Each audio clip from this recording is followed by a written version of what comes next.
assim, em João 6:52. Ele diz, 62, exatamente. Perdão pelo equívoco. João 6:62. Jesus diz no 62 assim: o Espírito, irmãos, isso vai ser tão bom para nós aprendermos algo nosso. Aí é 63. Hã? Aí é 63. Então é 63, 64, né? É que eu mandei Loura ler e hoje. 63, 64, no caso. O Espírito vivifica. O Espírito vivifica, mas da carne nada aproveita. Aí Jesus diz no 64, né? O que a palavra que eu anuncio é Espírito e vida. Ele, no 63, né? O Espírito vivifica, da carne nada aproveita. E a palavra que vos anuncio é Espírito e vida. E eu quero me deter um pouco falando dessa senhora, que quando nós não temos o conhecimento de Deus, ela está com todas as rédeas da vida. Ela domina, a sua força impera, os seus impulsos traz o ser humano a uma sintonia que às vezes é desagradável a Deus, e ela é imunda. Estou falando dessa senhora imunda, porque ela só deseja nos levar para o abismo. Os desejos dela é nos contaminar. O desejo dessa senhora é nos afastar de Deus.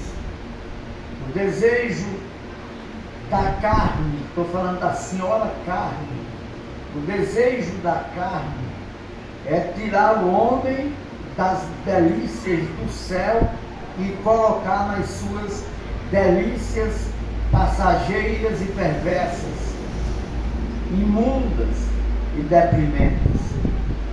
Então, eu estou falando de algo que domina. Para a carne ser dominada, precisa do poder de Deus chegar até nós. Quando nós recebemos de Deus forças, a carne enfraquece. Paulo chega a dizer que o pecado não tem mais domínio sobre nós quando a carne está detida. E o homem, na sua carnalidade, ele é perverso, na maioria das vezes imundo, maldizente, se atropela no engano, sem entender que está sendo vencido, anda a palpadelas, pensando que está vendo tudo, que está enxergando tudo. Os que estão na imundícia da carnalidade, Tiago diz que eles usam uma sabedoria terrena, animal, diabólica. A carne, ela segura todos esses patrimônios que são indesejáveis para Deus, que são abomináveis diante aos olhos de Deus. E o homem, o ser humano na sua carnalidade, ele não sabe nada de Deus. Ele às vezes fala de Deus da boca para fora, mas não é algo que vem do coração, porque a Bíblia diz que a boca fala do que o coração está cheio. Quando o homem está entupido de carne até as ventas, ele fala coisas da natureza humana, carnal, passageira, perversa, terrena, corrupta, maligna, a ponto de Deus dizer, lá no capítulo 6 de Gênesis, Deus vendo a imoralidade humana, Deus vendo a rebeldia humana, Deus vendo a desobediência humana, Deus vendo a concupiscência, a malignidade diante aquilo que Ele havia criado, Ele disse: não contenderei mais com o homem, não contenderei mais com o homem, porque ele é carne, e a sua existência é como o vento, passa e nunca mais voltará. Isso é Deus que diz, o Criador de todas as coisas. Não contenderei, não vou mais contender com o homem. Ele é carne, ele é passageiro, a sua existência é muito pequena, é muito efêmera, e não voltará mais. Lá em Gênesis 6. E em Gênesis 9, versículo 4, sabe o que é que está escrito lá? Diz assim: Deus proíbe o homem de se alimentar do sangue. Eles estavam se alimentando de sangue, mas Deus proíbe o homem se alimentar de sangue. 9:4 de Gênesis, ele diz que não coma a carne com a sua vida. Aí explica, com o seu sangue. Então, a vida, o que é para nós entendermos? Porque está também lá em Levítico 17:11, dizendo também que a vida da carne é o sangue. Aí, Deus, o que é que Deus está dizendo? É que a vida da carne é o sangue. Então, a vida da carne não é o Espírito. A vida da carne não é o poder de Deus. A vida da carne não é a vontade de Deus. A vida da carne não é a transformação de Deus, é o sangue. É a vida da carne. Porque da carne nada se aproveita. Isso é o que está escrito.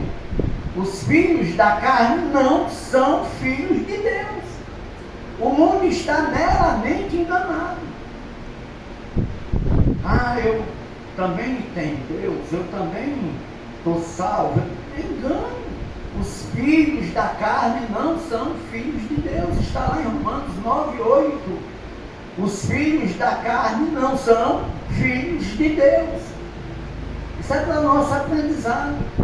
Mas os filhos da promessa, os filhos da carne, vamos só aqui trazer só uma simbologia, só uma lembrança. Agar e Sara. Agar teve um filho da carne, do pensamento humano, da vontade humana, da vontade terrena. Não era o filho da promessa. Os ismaelitas são todos filhos da carne.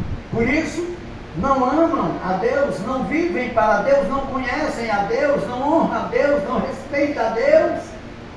Estão enganchados totalmente na podridão da carnalidade.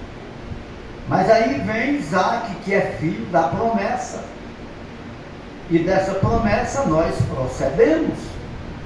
Então, os filhos da carne não são filhos de Deus, mas são criaturas de Deus. Deus criou. Mas não pode se confundir criatura com filho. Jesus diz a Nicodemos, enfaticamente, quando Nicodemos, sendo um mestre do Sinédrio, que participava de todas as atividades religiosas, todas as reuniões ali tinham assuntos que participavam de palavras bíblicas, mas ele não entendia, porque às vezes o homem, só na sua religiosidade, ele não conhece nada de Deus, conhece alguma coisa historicamente da Bíblia, mas não é revelado Aí, quando Jesus diz que é necessário o homem nascer de novo, é porque o nascimento da carne não funciona no espiritual. Ele disse, agora pronto, eu já sendo um homem de cabelos brancos, já maduro, experimentado, agora tenho que voltar ao ventre da minha mãe, ó, a burrice. Ó, a burrice do sábio. Tenho que voltar ao ventre da minha mãe e nascer de novo, não é nascer da água e do Espírito. Aí Jesus diz que quem nasce da carne é carne. E quem nasce do Espírito é Espírito. Irmão, nós precisamos, como crentes, como salvos, na mão de um Deus poderoso, procurarmos aprender essas coisas, porque às vezes nós estamos equivocados. E lá fora, os equívocos, os enganos, são terríveis. Os homens mortos dizendo, eu conto com Deus, eu tenho desde criança, eu tenho sem ter. Está meramente enganado. Aquele que nasce da carne é carne. Aí sabe o que acontece? No Salmo, lá no Antigo, Salmo 49, versículo 20. Aqueles que, os homens, aqueles que estão cercados de honraria, sem o conhecimento do bem. Você vê como a carne não vale nada, não leva a canto nenhum, dela nada aproveita. Estão enganados. Aqueles que são cercados de honraria, isso é a palavra de Deus, não é eu que estou inventando. Aqueles que são cercados de honraria, sem o conhecimento do bem, são como os animais que perecem, irmão. E animal não tem alma, não tem espírito. São como os animais, é a carne somente. São como os animais que perecem, acabou. Não tem Deus, não é habitação de Deus, não é templo e morada de Deus, não é lavoura de Deus, não é edifício de Deus, não é povo adquirido, não é tesouro peculiar, não é propriedade exclusiva, por isso perece. E sabe qual é esse grande bem? É Deus. Eu provo na palavra. Cercado de ouro, de prata, de fama, de tudo quanto é riqueza, de tudo quanto é grande aqui na terra, sem conhecer nada de Deus, quando tomba é como um cavalo que falece. Nada. Não tem nada, não leva nada, não vai para canto nenhum, acabou. É a palavra que está dizendo, sem o conhecimento do bem, e esse bem é Deus. Porque no Salmo 16, o salmista diz, Senhor, eu não tenho outro bem, ó. Vê que Deus é o bem dele. Eu não tenho outro bem além de ti. O que é que ele está dizendo? O Senhor é o meu maior bem. Então os que morrem sem esse bem não tem nada, porque a carne vira poeira e acabou. Os animais são assim. Então nós precisamos nos centralizar nesse conhecimento. A palavra de Deus diz, irmão Marcos, que a nossa luta não é contra a carne e o sangue, mas com os espíritos malignos, com as potestades, com os perigos espirituais que estão na regimentação da carne. A nossa luta, se fosse só contra a carne e o sangue, o mundo se curvaria rapidamente ao Senhor, mas é porque tem outras forças adaptando rédeas espirituais a ponto até de prender as pessoas para não irem para perto de Deus, para não passarem perto de onde Deus está falando, para não chegarem perto de onde Deus fala, de onde um povo separado fala, canta, louva, prega,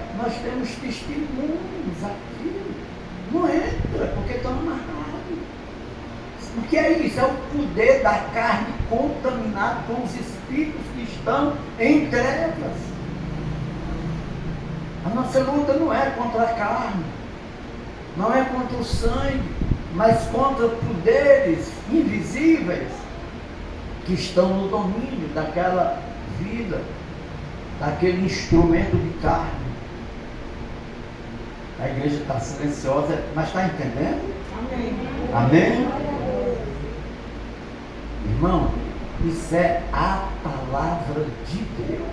Nós a cada dia precisamos de crescermos mais no conhecimento da palavra, para não sermos enganados por falsificadores de doutrina, por falsificadores de entendimento da palavra de Deus. Aqui é a fonte da misericórdia das águas vivas. É a palavra de Deus. E para que esse assunto está vindo hoje para a igreja? É porque muitos ainda não sabem que a sua carnalidade está mais viva do que antes. Essa carne que está dominando, por que é que às vezes nós não seguramos a língua? É pelo impulso da carne. Por que é que às vezes nós praticamos coisas erradas? É pelo impulso da carne, é o desejo. Às vezes os desejos. Quantos ministérios não já foram abaixo por causa dos desejos concupiscentes da carne, das lascívias enganosas e prejudiciais da carne? A carne, ela não é fonte de bênção, ela não serve para nada. A Bíblia diz que para nada se aproveita. Da carne nada se aproveita. E Paulo reforça esse entendimento em 1 Coríntios 15:50. Carne e sangue não podem herdar o reino de Deus. É uma vida transformada, irmão. A carne, ela tem que ser abatida. A força da carne é boa para você levantar um saco de cimento, uma linha de casa, mas no espiritual não vale nada. Nem sequer os movimentos humanos no espiritual servem para nada. Tem gente que salta, que pula, que cai, que se levanta, que se peneira.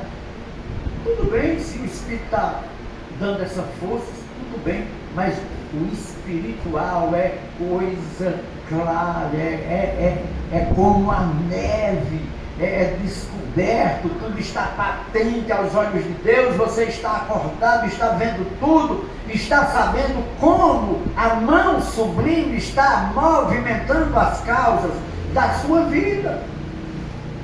Porque a carne, ela tem que estar adormecida. A carne, ela tem que estar vencida. Os seus desejos não podem, o desejo do crente não pode estar sendo projetado pela carne. Porque o Espírito luta, vocês conhecem essa palavra, o Espírito luta contra a carne. Isso é o Espírito Santo. Porque a carne quer imperar, mas quem tem que presidir é o Espírito Santo. A carne se levanta contra o Espírito, e o Espírito se levanta contra a carne. Quando a carne está forte, o Espírito está fraco. No caso, quando a carne está forte, você não tem força para orar, você não tem forças para louvar, você tem dificuldade de sentir a presença de Deus. Você tem dificuldade de dar um testemunho do bem, porque a carne está imperando. Mas quando o Espírito está presidindo, você chega na igreja e fica se lambendo, que é uma palavra que nós todos conhecemos. Fica se lambendo, fazer, vem aqui, traga aqui alguma coisa de Deus, porque você tem alguma coisa de Deus, mas na carne ninguém tem nada de Deus, irmão. Vem só andar para a igreja, aqueles que estão na carne não tem nada para oferecer no altar do Senhor. Porque a carne impede a luz do Espírito dominar. O Espírito é que tem que presidir. Paulo diz lá em Romanos 7, e versículo 15, Romanos 7, versículo 18, perdão. Romanos 7, versículo 18, ele disse: na minha carne, Paulo diz, na minha carne não habita em nenhum. Então vamos meditar nessas coisas, porque a carne impede de você sentir a presença de Deus, de você guerrear contra o mal, de você se levantar contra as fúrias do inimigo, de você proclamar o nome de Deus, de você testemunhar a glória de Deus na tua vida. A carne impede, porque ela tem força, porque o Espírito está fraco na sua vida. Não é que o Espírito Santo seja fraco, é porque a carne está dominando. E o Espírito Santo, sabe, foi louvado aquele hino, tem meu coração para pousar. E o Espírito Santo está caçando um coração puro, limpo para pousar.